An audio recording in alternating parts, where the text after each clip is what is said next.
त्या उमेदवाराला गचंडे देऊन काढल्या पोलिसांनी बाहेर आमच्या, आणि ते उमेदवार मध्ये उभा केलाय. ही चालू आहे खेळ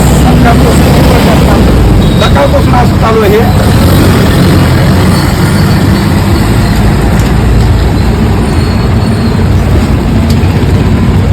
पोलिसांची दुटप्पी भूमिका इथं दिसत आहे. इथं नाही करायचं बाजूला मुद्दाम आता चौकाच्या बाजूला इकडे जर घेतलं तर हे जे 15 बूथ आहेत ते सर्रास या ठिकाणी दुसरे लोक मतदान करताना तिथं मध्ये बसलेले तर हे बाहेर मोबाईल घेऊन जाऊ द्यायला.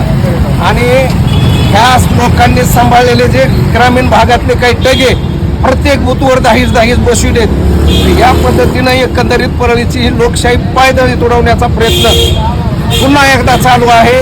परळीकरांनो सावध व्हा. अनेक पिढ्या ह्या ठिकाणी बर्बाद झाल्या, अनेक कुटुंब उद्ध्वस्त झाले. निदान एखादी पिढी तरी आम्हाला वाचवायची असेल तर या पद्धतीचा जो लंघनाचा हे थांबवावं लागेल. सर्रास बूथमध्ये जाऊन दुसरे माणसं सर्रास त्या ठिकाणी बघायले.